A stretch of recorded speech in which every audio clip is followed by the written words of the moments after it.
சக்தி ஜோதிட குழுவின் சார்பாக ஸ்ரீ குபேரன் டிவி நேயர்கள் அனைவருக்கும் அநேக நமஸ்காரங்கள். பாலும் தெளிதேனும் பாகும் பருப்பும் இவை நாளும் கலந்துனக்கு நான் தருவேன் கோலம் செய் துங்கக் கரிமுகத்து தூமணியே நீ எனக்கு சங்கத் தமிழ் மூன்றும் தா. யோ நித்யமச்சுதபதாம்புஜயுக்மருக்ம வியாமோஹதஸ்ததிதராணி த்ரணாயமேனே அஸ்மத் குரோர் பகவதோ சதேக சிந்தோஹோ ராமானுஜஸ்ய சரணோ சரணம் பிரபத்யே ராமானுஜதாசோஸ்மி. ஜோதிட குழுவின் சார்பாக ஐப்பசி மாத பலன்களை பற்றி பார்ப்பதற்காக நாங்கள் அனைவரும் வந்திருக்கின்றோம்.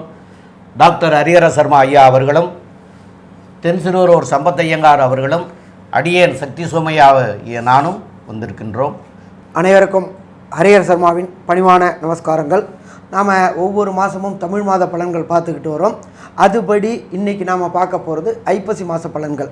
இப்போ இந்த ஐப்பசி மாதத்தில் கிரகங்கள் என்ன நிலவரத்தில் இருக்கிறாங்க, என்னென்ன விசேஷ தினங்கள் இருக்குது அப்படின்ற சொல்ல போகிறோம். அதுக்கு முன்னாடி நம்மளோட நேயர்களுக்கு எங்களோட சக்தி ஜோதிட குழு சார்பாக சிறு விளக்கங்கள் அளிக்கிறதுக்கு கடமைப்பட்டிருக்கிறோம். நாங்கள் சொல்கிறது எல்லாமே கோச்சார பலன்கள், கோள் சார பலன்கள். அப்படின்னாக்க இன்றைய தினம் கிரகங்கள் என்ன நிலையில் இருக்குது, ஐப்பசி 1லேருந்து ஐப்பசி 30 வரையிலும் கிரகம் என்ன நிலவரம் இருக்குது அப்படின்ட்டு. இப்போ நம்மளை பொறுத்தளவுக்கு மேஷராசி அப்படின்னு எடுத்துக்கிட்டோம்னாக்க அஸ்வினி பரணி கார்த்திகை அது 3க்கும் இது பொருந்துமா அப்படின்னா பொருந்தாது. இது கைட்லைன் ஒன்லி, இதை மாதிரி இருக்கும்னு வழிகாட்டுறோம். இதை பொறுத்தளவுக்கு ஒரு சில பேருக்கு அஸ்வினி நட்சத்திரத்தை பிறந்தவங்களுக்கும் பரணி நட்சத்திரம் பிறந்தவங்களுக்கும் தசாபுத்தியின் அடிப்படையில் வேறுபடுறதுக்கு வாய்ப்புகள் உண்டு. இதை வழிகாட்டியாக எடுத்துக்கலாமே தவிர இதுதான் முழு பலன்கள் அப்படின்றது எதிர்பார்ப்பது தவறு. அப்படி நீங்கள் முழு பலன்களும் வேணும்னாக்க அந்த கீழே ஓடுற ஸ்க்ராலில் ஓடுற 3 நம்பரில் யாருக்காக ஒருத்தருக்கு ஃபோன் பண்ணி அவங்கள்ட்ட விளக்கம் கேட்டுங்க. ஏன்னா எல்லாரும் ஒரே இது இருக்காது. அஸ்வினி பரணி கார்த்திகைன்னு உதாரணம் எடுத்துட்டோம்னாக்க ஒவ்வொருத்தருக்கும் தசாபுத்தியின் அடிப்படையில் ப்ராப்ளம் வரும். அதனால் அதை நீங்கள் எதை எடுத்துக்க வேண்டாம். இது வழிகாட்டி மட்டும்னு சொல்லிக்கிறதுக்கு இந்த சக்தி ஜோதிட குழு கடமைப்பட்டிருக்கு. அதுக்கு அடுத்தது இப்போ நம்ம பார்க்க போகிறோம் அப்படின்றத பொறுத்தளவுக்கு கிரக நிலவரங்களை பார்க்க போகிறோம். ஐப்பசி மாதம் மேஷத்தில் ராகு பகவானும், அதே போல் மிதுனத்தில் செவ்வாய் பகவானும், அதே போல் கன்னியில் புத பகவானும், கன்னியில் சுக்கிர பகவானும் மற்றும் ஐப்பசி மாதத்திற்கே உரிய துலாத்தில் சூரிய பகவானும் கேது பகவானும் இணைந்தும், அதை தவிர மகரத்தில் சனி பகவானும், இதை தவிர மீனத்தில் குரு பகவானும் கொண்ட கிரக நிலையின் அடிப்படையில் கிரக நிலையின் அடிப்படையில் சூரியனானவர் கன்னியிலிருந்து துலாத்திற்கு வருகிறார்.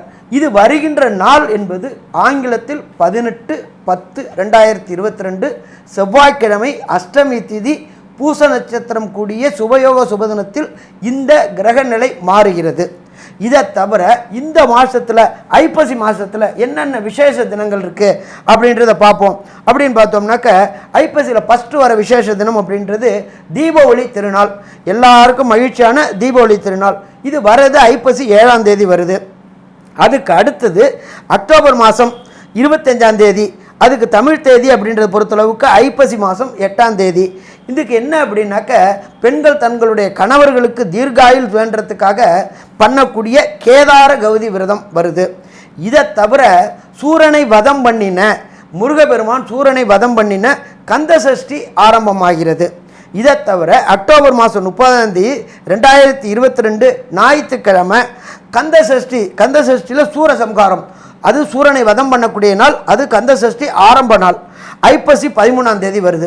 இதில் இன்னொரு விசேஷம் என்ன அப்படின்னு பார்த்தீங்கன்னாக்க இந்த காலகட்டங்களில் கிரகணம் வருது. கிரகணம் அப்படின்னாக்க கேதுவோட சூரியன் இணையிறது. துலாத்தில் கேதுவும் சூரியனும் இணையிற நாள் கிரகணம். அவர் என்ன நட்சத்திரத்தில் இணையிறாரு அப்படின்னு பார்த்தோம்னாக்க சுவாதி நட்சத்திரத்தில் இணையிறாரு. இந்த கிரகணம் அப்படின்றது நம்மளுடைய தமிழ்நாட்டுக்கு பொறுத்தளவுக்கு சற்றேறக்குறைய 5:45 6:20 ஒரு மணி நேரம் மட்டும்தான் வரும். இது பெரிய பாதிப்புகளை ஏற்படுத்துமா அப்படின்னா பெரிய பாதிப்புகளை ஏற்படுத்தாது. இருந்தாலும் நாங்கள் சொல்கிற இந்த கீழ்கண்ட நட்சத்திரக்காரங்க பரிகாரம் பண்ணிக்கிறது. பரிகாரம் அப்படின்னாக்க யாருக்கு பண்ணணும்னா ராகுவுக்கு பண்ணணும். கிரகணம் முடிஞ்ச பிறகு ராகுவுக்கு பண்ணணும். அந்த நட்சத்திரத்தை சொல்கிறேன், கொஞ்சம் விவரமாக கேட்டுங்க. சித்திர நட்சத்திரக்காரங்க, அடுத்தது விசாக நட்சத்திரத்துக்காரங்க, அடுத்தது அந்த கிரகப்பயிற்சி அடைகிற சுவாதி நட்சத்திரத்துக்காரங்க, இதை தவிர திருவாதிரை நட்சத்திரம், மற்றும் சதய நட்சத்திரக்காரங்க. இந்த 5 நட்சத்திரக்காரங்களும் பரிகாரம் பண்ணிட்டாச்சு அப்படின்னாக்க அந்த சூரிய கிரகணத்தோட பாதிப்பு இருக்காது அப்படின்றத சொல்கிறோம். இதுக்கப்புறம் நம்ம ஒவ்வொரு ராசிக்கும் தனித்தனியாக பலன் பார்க்க போகிறோம். சக்தி ஜோதிட குழு சார்பாக சம்பத்தையங்காரின் வணக்கங்கள். இப்போ நம்ம கடக ராசி பற்றி பார்க்க போகிறோம். கடக ராசி அப்படின்றது காலபுருஷ தத்துவப்படி 4வது ராசி. தாய் ஸ்தானத்தை குறிக்கும். வண்டி வாகனம், அதுக்கப்புறம் வீடு மனை வாங்கிறது, இதை பற்றியெல்லாம் குறிக்கக்கூடிய இடம் அப்படின்னு சொல்லுவாங்க. அடிப்படை கல்வி அப்படின்னு சொல்லக்கூடியது 4ஆம் இடத்தை பற்றி பார்த்து சொல்லுவாங்க. இந்த 4ஆம் இடத்தினுடைய அதிபதி அப்படின்னு சொல்லக்கூடிய கடகராசியின் அதிபதி அப்படின்னு சொல்லக்கூடியவர் வந்து சந்திர பகவான். இந்த ராசியில் இருக்கக்கூடிய நட்சத்திரங்கள் அப்படின்னு பார்த்தீங்கன்னா புனர்பூசம் 4ஆம் பாதமும் பூசம் ஆயில்யம் 4 பாதங்களும் மொத்தமாக சேர்த்து 9 பாதங்கள் இந்த ராசியில் இருக்கும்.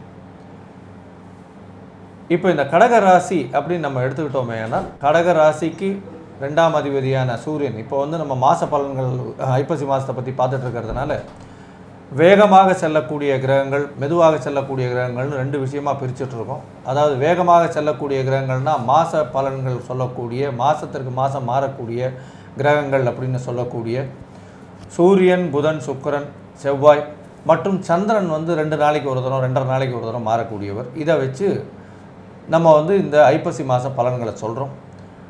மெதுவாக செல்லக்கூடிய கிரகங்கள்னு சொல்லக்கூடியது குரு, சனி, ராகு, கேது இவர்களை பார்த்தீர்களேனால் 1.5 வருஷம் 2 வருஷம் 2.5 வருஷம் அப்படின்னு இவர்களுடைய ஒரு பெயர்ச்சியும் வந்து ஒரு மிகப்பெரிய மாற்றத்தை கொடுக்கும்.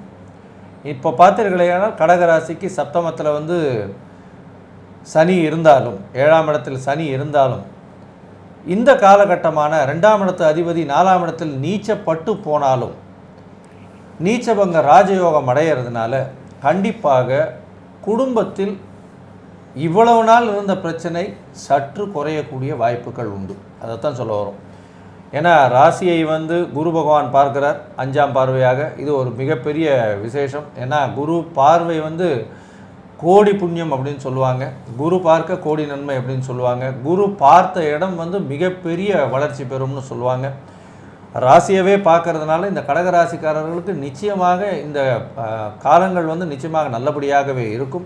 இதை தவிர பார்த்தீர்களேனால் அவர்களுடைய குடும்பஸ்தானம், தனஸ்தானம், அந்த அதிபதியான சூரிய பகவான் வந்து 4ஆம் இடத்துல நீச்சப்பட்டு போகிறதும், 4ஆம் இடத்து அதிபதி வந்து ஆட்சி பெற்று போகிறதும் இது வந்து நீச்சபங்க ராஜயோகத்தை கொடுக்கறதுனாலையும் இந்த தனத்தின் மூலியமாக பொருள் வரவு, வீடு மனை வாகனம் வாங்கக்கூடிய வாய்ப்புகள் இந்த காலகட்டங்களில் இவர்களுக்கு இருக்கக்கூடிய வாய்ப்புகள் மிகவும் அதிகமாக இருக்கும்.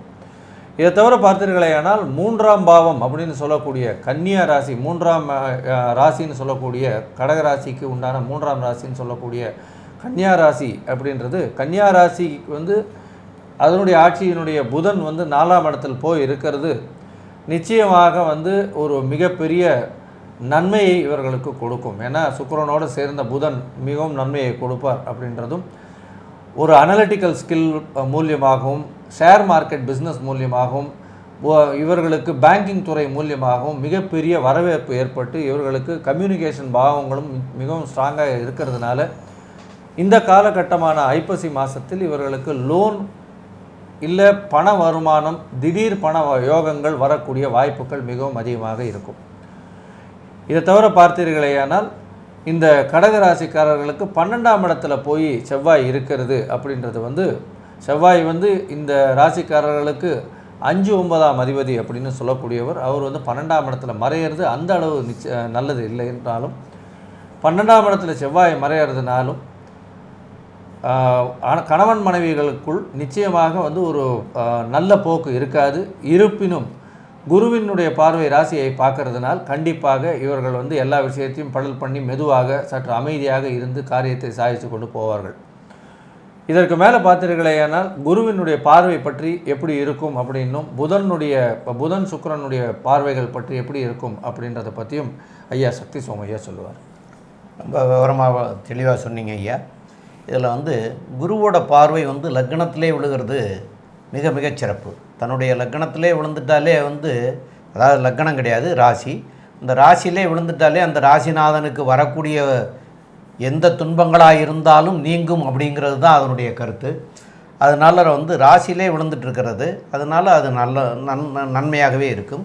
ரெண்டாவது, அவருடைய 7ஆம் பார்வையாக 3ஆம் இடத்தை பார்க்கறதுனால, அப்போ 3ஆம் இடத்து அதிபதியும் அங்கேயே வந்து ஆட்சி பெற்று போய் இருந்த காரணத்தினாலேயும், அங்கேயே சுக்கிர பகவான் நீச்சம் பெற்று நீச்சபங்கம் அடைஞ்ச காரணத்தினாலேயும் அவங்களுக்கு வந்து தொழில்துறைகளில் இருக்கக்கூடியவங்களுக்கு இந்த காலகட்டங்களில் பேங்க் மூலமாகவோ இல்லை பெரிய ஸ்தாபனங்களில் இருந்தோ கடன் வாங்கி அந்த கடனை கொண்டு இந்த காரியங்களையெல்லாம் அவங்களுடைய காரியங்கள் செயல்பாடுகளை நடத்தக்கூடிய வாய்ப்புகளை ஏற்படுத்தி கொடுத்து அதனால் வரக்கூடிய லாபங்களையும் என்னிட குரு 9ஆம் இடத்துல லாபஸ்தானத்தில் லாபாதிபதியாகிய குரு லாபஸ்தானத்திலே இருக்கிற காரணத்தினாலையும் அவருடைய பார்வையும் 3ஆம் இடத்துல விழுகிற காரணத்தினாலையும் அதனால் பல லாபங்களை பெறக்கூடிய காலமாக இவங்களுக்கு பொற்காலமாக அமையக்கூடிய வாய்ப்புகள் உண்டு.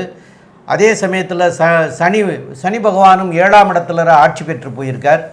அவரை வந்து செவ்வாய், அதாவது 5க்கு அதிபதியாகிய செவ்வாயும் 8ஆம் பார்வையில் பார்த்துருக்கிற காரணத்தினாலையும் தொழில்துறைகள் செய்பவர்களுக்கு இந்த காலகட்டத்தில் முன்னேற்றமாக அடைகிறதுக்கு உண்டான வாய்ப்பும், வேலை வாய்ப்புகள் இல்லாமல் இருந்தவர்களுக்கு வேலை வாய்ப்பு கொடுக்கக்கூடிய வாய்ப்புகளையும் கொடுப்பார். அப்புறம் புதன் வந்து எல்லாருமே வந்து இந்த ராசிக்கு 4ஆம் இடத்துக்கு அதிக நாட்கள் இருக்கக்கூடியது 4ஆம் இடத்துலையே இருக்கிறாங்க.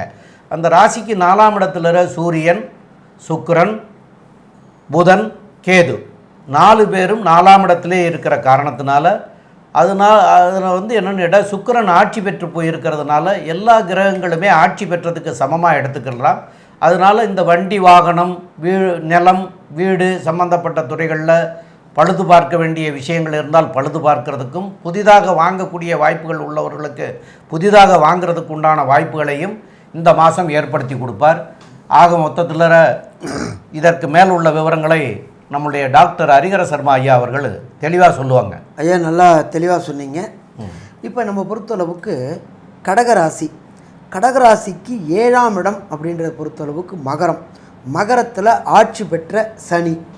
அடுத்தது இதில் இன்னொரு விசேஷம் அப்படின்னாக்க, ராசியை குரு பார்க்கறது மிக சிறப்பு. குரு சந்திர யோகம் அப்படின்றது பேர். எப்பொழுதுமே சந்திரனுக்கு கேந்திரம் ஏறுனா கஜகேசரி யோகம்னு பேர். எல்லாமே நல்லபடியாக நடக்குமா? கடகராசிக்கு நல்லபடியாக நடக்கும். ஆனால் சனி பகவானுடைய பார்வை சப்தமை பார்க்கறதுனால போராடி ஜெயிக்க வேண்டிய வரும். ஒரு சில பேர் பார்த்தீங்கன்னா எந்த தகுதியும் திறமையும் இருக்காது. அவங்க போனோமா வந்தோமா ஜெயித்தோமான்னு இருப்பாங்க.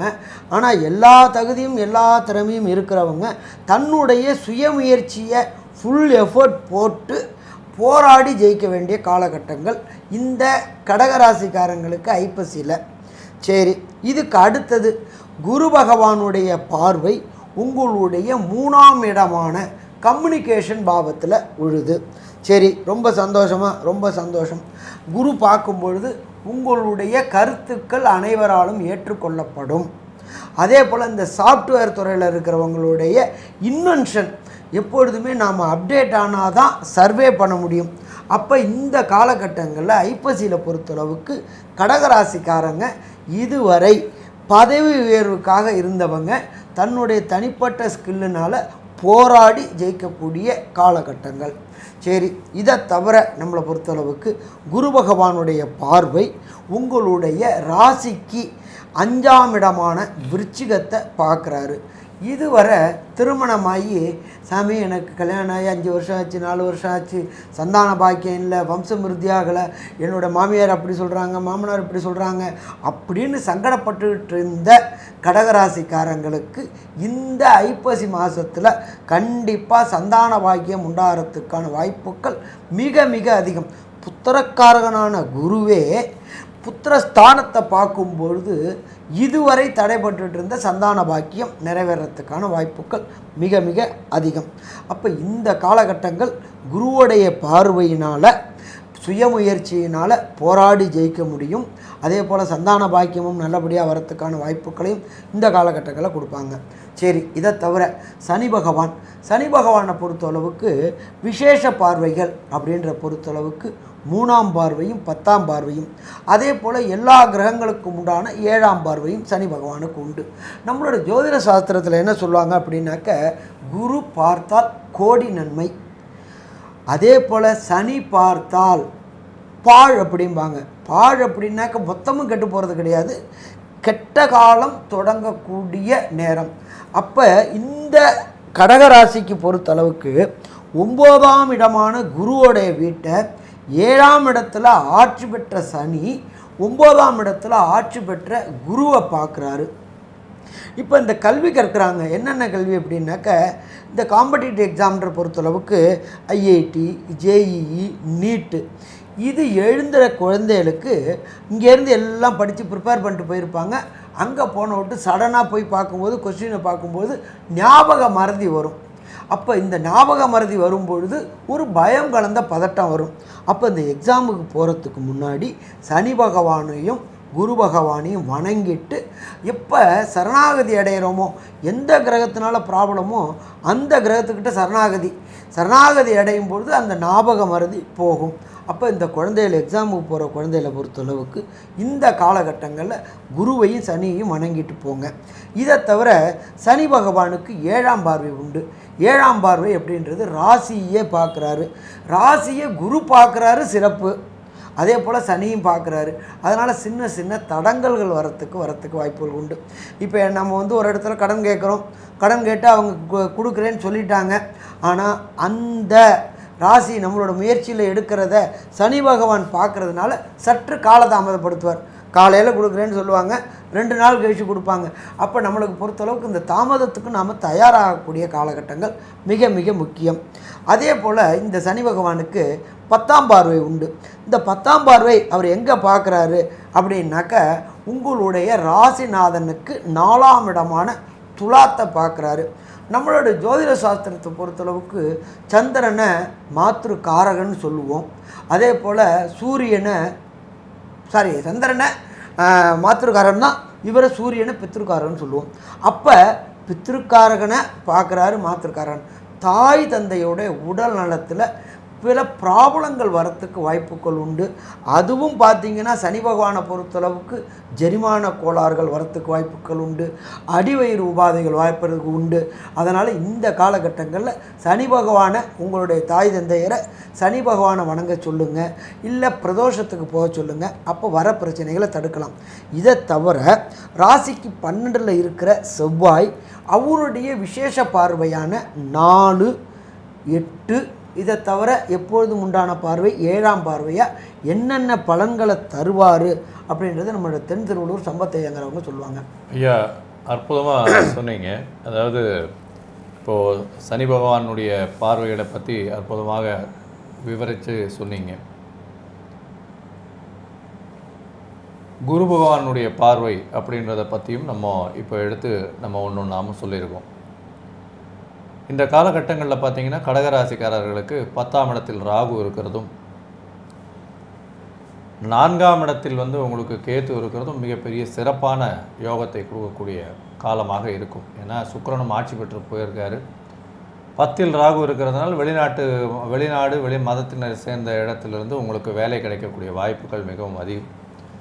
10ஆம் அதிபதி 12ஆம் இடத்தில் இருக்கிறதுனால நாட்டை விட்டு வெளியில் செல்லக்கூடிய வாய்ப்புகளும் மிகவும் அதிகமாக இருக்கும். அது தவிர பார்த்தீர்களேயானால் இந்த 10ஆம் அதிபதி 12ஆம் இடத்துல இருந்து, அதாவது செவ்வாய் 12ஆம் இடத்துல இருந்து அவர் தன்னுடைய 8ஆம் பார்வையால் சனி பகவானை பார்க்கறதுனால், அதுவும் 7ஆம் இடத்தில் சனி பகவான் இருக்கிறதுனாலையும் மனைவிக்கு உடல்நிலையில் சிறு சிறு பிரச்சனைகள் வரக்கூடிய வாய்ப்புகள் உண்டு. ஏதாவது ஆப்ரேஷன் வரக்கூடிய வாய்ப்புகள்லாம் இருக்கலாம். ஜாகிரதையாக பார்த்துக்குங்க. ஏன்னா 7ஆம் இடத்துல சனி பகவான் இருக்கார், அதை செவ்வாய் பகவானும் பார்க்குறாரு. அதனால் அந்த அளவுக்கு விசேஷம் இல்லை. அப்படி இருக்கக்கூடிய பட்சத்தில் பார்த்தீர்களேயானால் சனி பகவானின் பார்வை அப்படின்னு நம்ம சொல்லக்கூடிய 3ஆம் இடம், 7ஆம் இடம், 10ஆம் இடம், 3, 7, 10 என்ற பார்வை இந்த கடகராசிக்காரர்களுக்கு பார்த்தீர்களேயானால் 4ஆம் இடம், 7ஆம் இடம், இதை தவிர 9ஆம் இடத்துல விழுது. இந்த காலகட்டத்தில் அவர்களுக்கு பார்த்தீர்களேயானால் 4ஆம் இடத்தில் சனி பார்வை இருக்கிறதுனால இந்த அடிப்படை கல்வி அப்படின்ற இதில் வந்து கேத்துவும் இருக்கிறதுனால கண்டிப்பாக ஞாபக மறதி மிகவும் அதிகமாக இருக்கக்கூடிய வாய்ப்புகள் மிகவும் அதிகம். அதனால் இப்போ வந்து காம்படிட்டிவ் எக்ஸாம் ஐயா சொன்ன மாதிரி காம்படிட்டிவ் எக்ஸாம் இருக்கிறவங்க இது பண்ணுறவங்க ப்ரிப்பேர் பண்ணுறதுன்றது வந்து நிச்சயமாக நல்லபடியாக ப்ரிப்பேர் பண்ணணும். ஒரு தடவைக்கு 10 தடவை படித்து மனப்பாடம் பண்ணுறது ரொம்ப நல்லது. 4ஆம் இடம் சுகஸ்தானம்னு சொல்கிறதுனால கேத்து அங்கே இருக்கிறதுனால சுகம் குறைஞ்சி காணப்படும் அப்படின்றதையும் சொல்கிறோம். அதுவும் வந்து சூரியனும் கேத்துவும் சேர்ந்து இருக்கக்கூடிய காலகட்டங்கள்னால அது அமாவாசை காலகட்டங்களாகவும் இருக்கும். அந்த காலகட்டத்தில் சூரிய கிரகணம் வரக்கூடிய பாசிபிலிட்டிஸ் இருக்குது. அந்த கிரகணம் நம்மளுக்கு அந்த அளவுக்கு தெரியலைன்னாலும், ஏன்னா ஒரு அந்த சந்தி காலத்தில் ஒரு அரை மணி நேரம் 3/4 மணி நேரம் தான் இருக்கக்கூடிய வாய்ப்பு இருக்குது. அதனால் வந்து கிரகணம் அந்த அளவுக்கு தெரியக்கூடிய வாய்ப்புகள் இல்லைன்னாலும் 4ஆம் இடத்துல வந்து படிப்பு ஸ்தானத்தில் தாய் ஸ்தானத்தில் இந்த கிரகணம் வர்றதுனால மிகவும் எச்சரிக்கையாக இருக்கணும் அப்படின்றத சொல்கிறோம். படிக்கிற பசங்களுக்கு வந்து ஞாபக மறதி மிகவும் அதிகமாக இருக்கக்கூடிய வாய்ப்புகள் மிகவும் அதிகம். அதுவும் சனியினுடைய 10ஆம் பார்வை இருக்கிறதுனால் அது வந்து நிச்சயமாக ஞாபக மறதியை ஏற்படுத்தும். கேத்து இருக்கிறதுனாலையும் டிஸ்ட்ராக்ஷன்ஸ் ரொம்ப அதிகமாகவே இருக்கும். டிஸ்ட்ராக்ஷன் வந்து எந்த வகையில் வேணாலும் வரலாம். அதாவது தெய்வ பக்தின்னு ரொம்பவும் தெய்வ பக்தியிலேயே இருந்துட்டிங்கன்னா இந்த படிப்புகளையும் விட வேண்டிய வாய்ப்புகள், படிப்பை பற்றி சிந்தனை இல்லாமையும் போயிடும். அதனால் அந்தந்த வயசுக்கு ஏற்றாற்போல் இருக்கிறது அப்படின்றது ரொம்பவும் நல்லது. இப்போ காம்படிட்டிவ் எக்ஸாம் பற்றி படிக்கிறோம் அப்படின்னா அதனுடைய ப்ரிப்பரேஷன்ஸை ஸ்ட்ராங்காக தெய்வ பக்தியோடு நிச்சயமாக அதை பண்ணுறதுன்றது நிச்சயமாக நல்லபடியாகவே இருக்கும். அதனால் இதை விட்டுட்டு அதை விட்டுட்டு இதுன்றது இருக்கிறது அப்படின்றது வந்து ஏதாவது ஒரு தன்மையை கெடுத்துரும். அது வந்து நல்லதுக்கு இல்லை. சனி பகவானுடைய 7ஆம் பார்வை வந்து ராசியை பார்க்கறது. ஆனால் ஒரு பெரிய சந்தோஷமான விஷயம் அப்படின்னு பார்த்தீர்களே, ஆனால் குருவின் பார்வையும் வந்து அதில் விழறதுனால அந்த அளவுக்கு மைண்டு கரப்டாகிறதோ டிஸ்ட்ராக்டாகிறதோ இருக்கக்கூடிய வாய்ப்புகள் இல்லை. அதனால் பார்த்தீர்களேனால் சனி பகவான் சப்தமத்தில் இருக்கார். இன்னொரு 4 மாதம் ஒரு 6 மாதத்தில் வந்து அவர் வந்து அடுத்த கும்ப ராசிக்கு கண்டிப்பாக போகிறார் வாக்கிய பஞ்சாங்கம் பிரகாரம். அதாவது கிட்டத்தட்ட மார்ச் 29 தேதி அப்படின்னு சொல்கிறாங்க. அந்த காலகட்டம் வரலும் பொறுமையாக எந்த ஒரு விஷயத்தையும் அமைதியாக கையாள்வது அப்படின்றது மிகவும் நல்லது. இதை தவிர பார்த்தீர்களேயானால் இந்த கடகராசிக்காரர்களுக்கு சந்திராஷ்டம காலங்கள் அப்படின்றது எப்படி இருக்கும் அப்படின்றத பற்றி ஐயா ஹரிஹரசர்மா ஐயா சொல்லுவாங்க. ஐயா நல்லா பிரமாதமாக அழகாக ஆழமாக சொன்னீங்க. இப்போ இந்த காலகட்டங்கள் அப்படின்றது சந்திராஷ்டமம் அப்படின்றத பொறுத்தளவுக்கு நல்ல முடிவுகள் எடுக்கிறத தவிர்க்கக்கூடிய காலகட்டங்கள். எல்லா நாளுமே நம்ம ஒவ்வொரு நாளும் எடுக்கிற முடிவு நல்ல முடிவாக தான் இருக்கும். அதில் எந்த ப்ராப்ளமும் கிடையாது. கடகராசிகளை பொறுத்தளவுக்கு மனோதிடம் உள்ளவர்கள் இருந்தாலும் இந்த பர்டிகுலர் நாட்களில் முடிவெடுக்கிறத கொஞ்சம் தள்ளி போட்டால் சௌரியமாக இருக்கும். எந்தெந்த காலகட்டங்கள் அப்படின்ற பொறுத்தளவு கடகராசிக்காரங்களை பொறுத்தளவுக்கு 3/11/2022 மத்தியானம் 2 மணிக்கு மேலேருந்து 4ஆம் தேதி எதுவும் எடுக்க வேண்டாம். 5ஆம் தேதி நவம்பர் 5/11/2022 வரலும் முக்கிய முடிவுகளை எடுக்கிறத தவிர்ப்பது மிக மிக சிறந்தது. எப்பொழுதுமே சந்திரன் மனோகாரன் குழப்பமான நிலையில் இருக்கும்போது, பதட்டமான நிலையில் இருக்கும்பொழுது அந்த முடிவு சரி வராது. அதனால் இந்த காலகட்டங்களில் முக்கியமான முடிவுகளை எடுக்கக்கூடிய வாய்ப்பை தவிர்ப்பது மிக மிக சிறப்பு. சரி, இப்போ நாம் பேசினது கடகராசியை பற்றி பேசணும். கடகராசியில் பொறுத்தளவுக்கு புனர்பூசம், பூசம், ஆயில்யம். பூசம் 4 பாதம், ஆயில்யம் 4 பாதம், புனர்பூசம் 1 பாதம். இந்த நட்சத்திரக்காரங்களுக்கு பொது பலன்கள் சொல்லும்பொழுது அவங்களுக்கு நடக்கிற தசாபுத்தியின் அடிப்படையில் ஒரு சில பேருக்கு நல்ல தசாபுத்தி நடந்துச்சுன்னா நல்ல செயல்கள் நடக்கும். ஒரு சில பேருக்கு கெட்ட தசாபுத்திகள் நடந்தாக்க, அதாகப்பட்டது பாதகாதிபதி தசையோ மாரகாதிபதி தசையோ புத்தியோ நடக்கும் பொழுது தடுமாற்றங்கள் வரும். அப்போ நாங்கள் சொல்லக்கூடிய பலன்கள் மாறுறதுக்கு வாய்ப்புகள் வரும். அப்போ இதை மாதிரி மாறும் பொழுது நாம் என்ன பண்ணணும் அப்படின்னாக்க சரணாகதி அடையணும். எந்த கிரகத்தினால் பாதிப்போ அந்த கிரகத்தில் சரணாகதி அடையணும். இல்லை அந்த கிரகத்துக்குண்டான அதிபதியான கடவுள்களை சரணாகதி அடையணும். இந்த கடகராசிக்காரங்க எந்த கிரகத்தை சரணாகதி அடையணும், எந்த கிரகத்தின் அதிபதியோட கோயிலுக்கு போகணும், அங்கே போய் என்ன வழிபாடு நடத்தணும் அப்படின்றத விரிவாகவும் விளக்கமாகவும் நம்ம ஐயா சக்தி சோமையாவும் சொல்லுவாங்க. அது கடகராசிக்காரங்களுக்கு இப்போது தற்சமயத்தில் வந்து சூரியன் சுக்கிரன் புதன் கேது எல்லாமே 4ஆம் இடத்துல இருக்கிறதுனால சில தொல்லைகளை தான் கொடுக்கக்கூடிய வாய்ப்புகள் இருந்தாலும் சனியும் 7ஆம் இடத்துல இருக்கிறதுனால அதனால் வந்து பெருமாளையும் ஆஞ்சநேயரையும் வழிபடலாம். அது போக பெண்களுக்கு வேணுங்கிற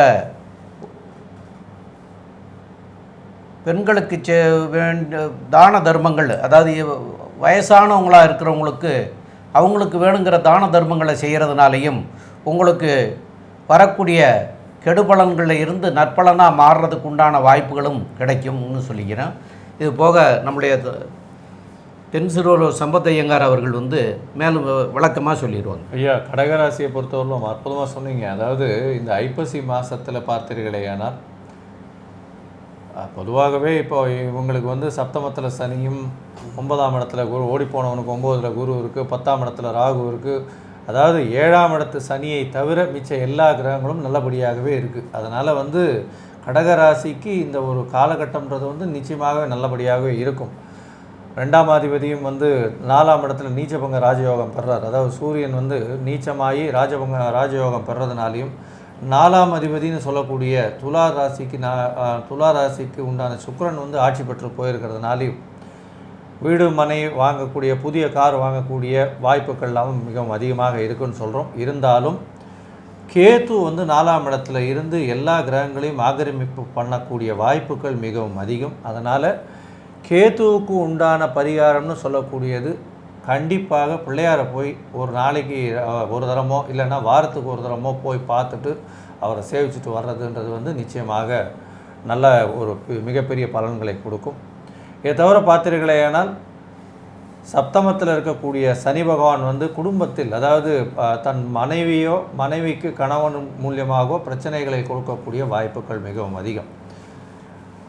அதனால் வார்த்தைகளை சிறிது கட்டுப்படுத்தி பேசக்கூடியதும் தேவையில்லாத வார்த்தைகளை குடும்பத்தில் பேசாமல் இருப்பதும் மிகப்பெரிய நல்ல பயனை கொடுக்கும் அப்படின்னு சொல்லி இந்த கடகராசிக்காரர்களுக்கு இப்பொழுது சிறிது ஏற்றமான காலமாக இருக்கும், சுமாரான காலமாக இருக்கும் இந்த ஐப்பசி மாதம் அப்படின்னு சொல்லி சக்தி ஜோதிட குழு விடைபெறுது. நன்றி, வணக்கம். ஸ்ரீ குபேரன் டிவியை பார்த்தமைக்கு நன்றிகள். மேலும் இது போன்ற தகவல்களை தெரிந்து கொள்ள ஸ்ரீ குபேரன் டிவியை சப்ஸ்கிரைப் செய்யுங்கள். மறக்காமல் பெல் ஐக்கானை கிளிக் செய்யுங்கள்.